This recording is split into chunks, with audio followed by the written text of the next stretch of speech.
আসসালামু আলাইকুম ওয়া রাহমাতুল্লাহি ওয়া বারাকাতুহু। আজকে আপনাদের সম্মুখে উপস্থিত হয়েছি এমন একটি আমল নিয়ে, যে আমলটা নাকি প্রত্যেকের জন্য প্রয়োজন, প্রত্যেকের জন্য এটা অপরিহার্য কর্তব্য। আর এই আমলটা নবীজি শিখিয়ে দেওয়া একটি আমল, প্রত্যেকেই করে উপকৃত হব ইনশাআল্লাহ। তা আমলটি হচ্ছে এই: একদিন হযরত আলী রাদিয়াল্লাহু তাআলা আনহু রাসূল সাল্লাল্লাহু আলাইহি ওয়াসাল্লামের নিকটে আসিয়া আরজ করিলেন, ইয়া রাসূলুল্লাহ সাল্লাল্লাহু আলাইহি ওয়াসাল্লাম, আমি কুরআন শরীফের যাহা পড়ি তাহাই ভুলিয়া যাই, এখন কি উপায় করা যায়? তখন রাসূল সাল্লাল্লাহু আলাইহি ওয়াসাল্লাম তিনাকে কিছু আমল শিখিয়ে দিলেন যে, হে হযরত আলী, তুমি যদি এই আমলগুলা করতে পারো তাহলে পাথর অঙ্কিত নকশার ন্যায় আজীবন স্মরণ থাকিবে, তুমি যাহা কিছু পড়িবে সমস্ত কিছু মুখস্থ থাকিবে।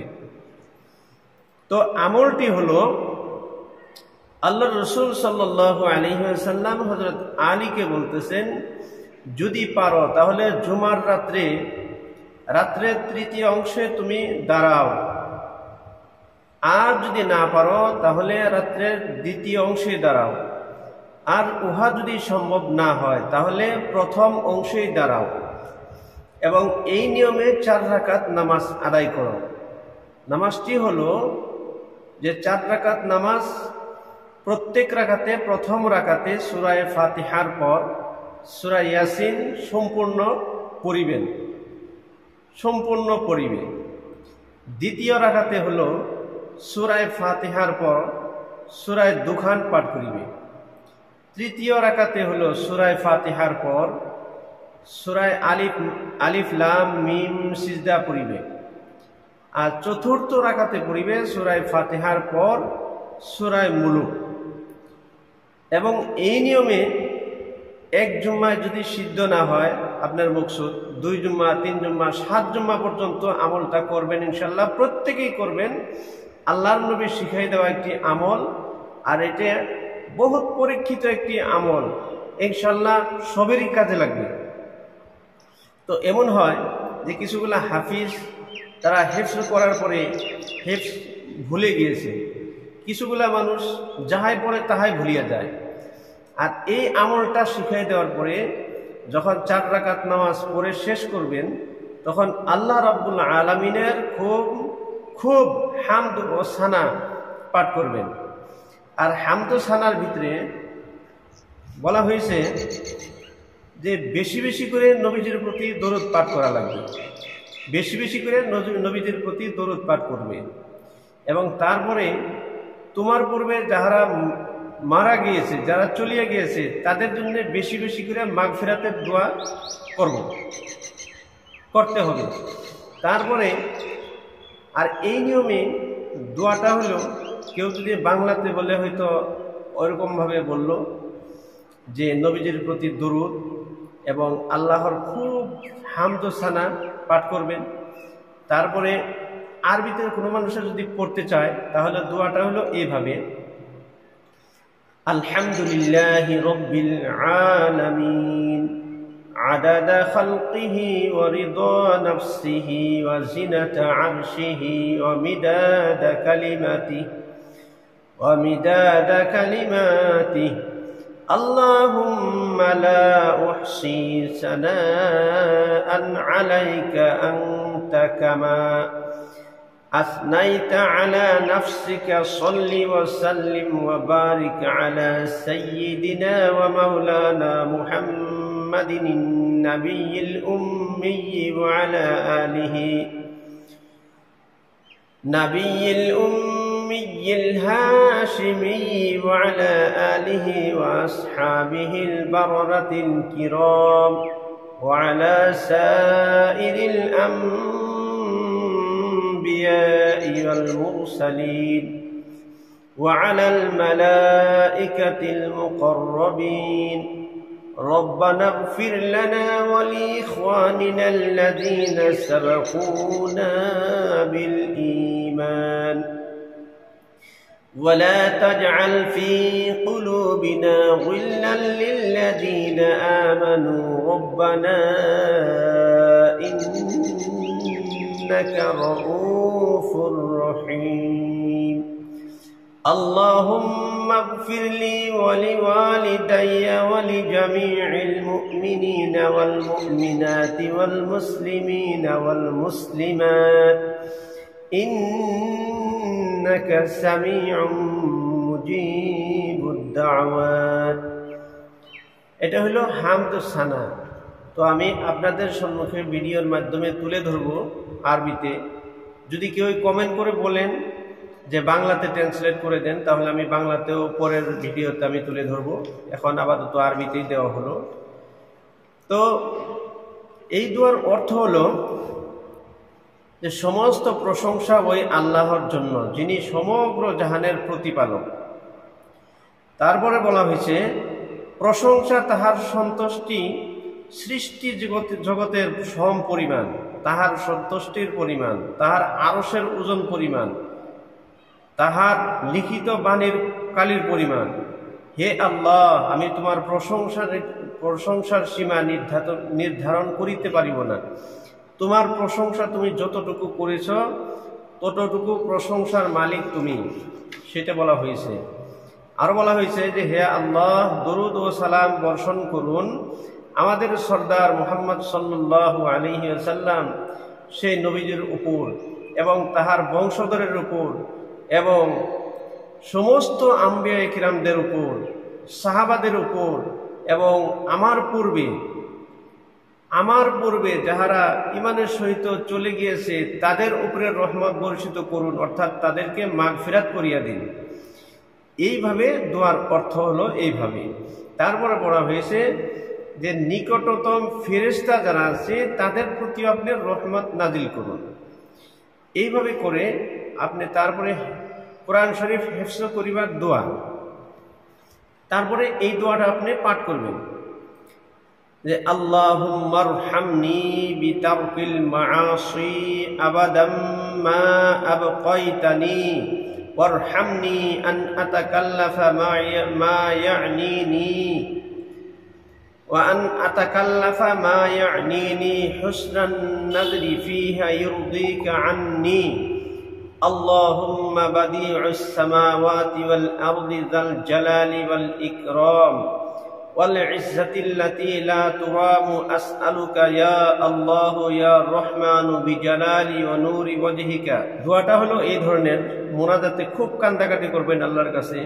তার আগে দরুদ শরীফ 3 বার পড়বেন, তারপরে আস্তাগফার বেশি বেশি পড়বেন, জীবনের গুনার জন্য আল্লাহর কাছে উপস্থাপন করে কান্দাকাটি করবেন, যে আপনার অন্তরটা একদম খালি বানিয়ে দিবেন, যে সে অন্তরটা যাতে পাক পবিত্র সাফাই হয়ে যায়। আর কোরআন শরীফের জন্য আপনার এই সিনার মধ্যে আহরণ করার মতো আপনার ক্ষমতা থাকে, সেরকমভাবে আপনি তওবা করবেন। তারপরে আমলটি হলো, মুনাজাতটা হলো এই اللهم ارحمني بترك المعاصي أبدا ما أبقيتني وارحمني أن أتكلف ما يعنيني وارزقني حسن النذر فيها يرضيك عني اللهم بديع السماوات والأرض ذا الجلال والإكرام والعزة التي لا ترام أسألك يا الله يا الرحمن بجلال ونور وجهك أن تلزم قلبي حفظ كتابك كما علمتني وارزقني أن أقرأه على النحو الذي يرضيك عني اللهم بديع السماوات والأرض ذا الجلال والإكرام والعزة التي لا ترام أسألك يا الله يا الرحمن يا رحيم بجلالك وأن تطلق به لساني وأن تفرج به عن قلبي وأن تشرح به صدري وأن تغسل به بدني فإنه لا يعنيني حسن النذر فيها يرضيك عني। তো কথা হলো যে আপনি যদি এই দোয়াটা বাংলাতে বলতে পারেন তাহলে আরো ভালো হবে। হে আল্লাহ, আপনি আমার উপর মেহেরবানি করুন, যতদিন আমি জীবিত থাকি যেন পাপ কার্যে লিপ্ত না হই, এবং আমার উপর দয়া করুন যেন আমি অনর্থক কাজে সময় নষ্ট না করি, আর আপনার সন্তুষ্টির কাজে যেন আমি সব সময় নিবদ্ধ হয়ে থাকতে পারি, নিয়োজিত হয়ে থাকতে পারি, সেটা আল্লাহর কাছে খুব কান্নাকাটি করে আপনি মোনাজাত করবেন। তার বলা হয়েছে আপনি আজমত, সম্মান এবং ইজ্জতের অধিকারী, যাহা হাসিল করার কল্পনাও করা যায় না।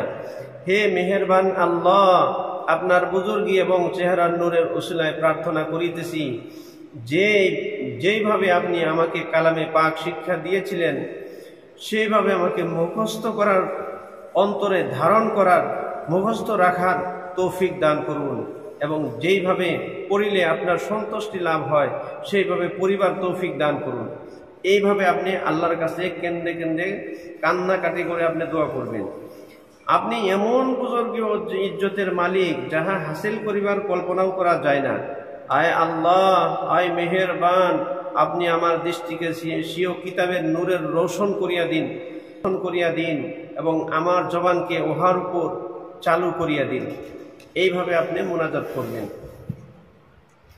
তারপরে বলা হয়েছে যে বরকত আমার অন্তরে সংকীর্ণ দূর করিয়া দিন। কোরআন শরীফের বরকতে আমার ভিতরে যে সংকীর্ণ আছে, এই সংকীর্ণটা আপনি কি করুন, দূর করে দিন। আল্লাহর কাছে আপনি চাইতেছেন, এবং আমার অন্তরকে প্রশস্ত করিয়া দিন, এবং উহার বরকতে আমার শরীরে যাবতীয় গুনাহের ময়লা পরিষ্কার করিয়া দিন।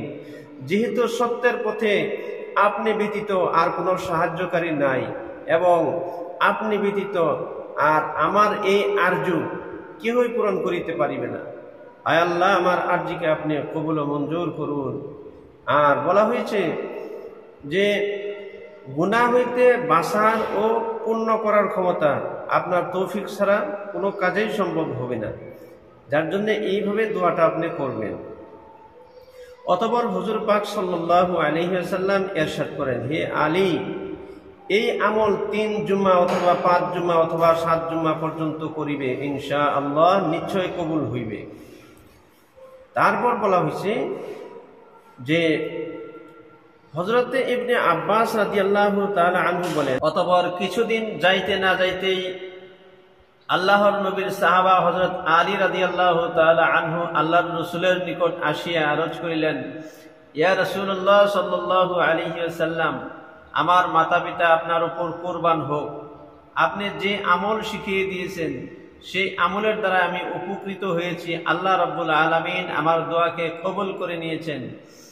আমি আগে যদি 1-2 আয়াত পড়তাম আমার মনে থাকতো না, আর এখন কয়েকটি সূরা যদি একসঙ্গে আমি পড়ে নেই, বা একসঙ্গে যদি কোনো জায়গায় কোনো কথা যদি শুনতে পাই, একটি হাদিস বা কোরআন শরীফের কোনো একটা সূরা আর অন্য একটা জায়গায় সেইরূপ অনুরূপভাবে বলতে আমার কোনো দ্বিধাবোধ হয় না, আমার কোনো অসুবিধা হয় না। তো আল্লাহ রাব্বুল আলামিন আমাকে রহম করেছে যে, অর্থাৎ আল্লাহর নবী শিখাইয়ে দেওয়া দোয়া সেটা তো কবুল হবেই। তারপরে বলা হয়েছে যে এখন আল্লাহর নবীর যেগুলা উম্মত আছে তারাও যদি এই দোয়াটা যদি আল্লাহর রাসূল সাল্লাল্লাহু আলাইহি সাল্লাম শিখিয়ে দেওয়া আমলটি যদি প্রত্যেকেই করে, প্রত্যেকেই উপকৃত হব ইনশাআল্লাহ। তাই আশা করি সবাই আমলটা করবেন। যেহেতু ভুলে যাওয়া এটা আমাদের আদত, এটা অভ্যাসে পরিণত হয়ে গেছে। নানান ঝামেলার মধ্যে থেকে আমাদের কোনো কিছুই হয়তো কোরআন শরীফের আয়াত হোক, হাদিস হোক, অনেকেরই মনে থাকে না। তো আমলটি করবেন ইনশাল্লাহ, আপনাদের সমস্ত সমস্যার সমাধান হয়ে যাবে ইনশাল্লাহ। আশা করি হয়তো বুঝতে পারছেন। তো সবাই ভালো থাকেন, সুস্থ থাকবেন। আল্লাহ হাফিজ। ওয়া আখিরু দাওয়ানা আনিল হামদুলিল্লাহি রাব্বিল আলামিন।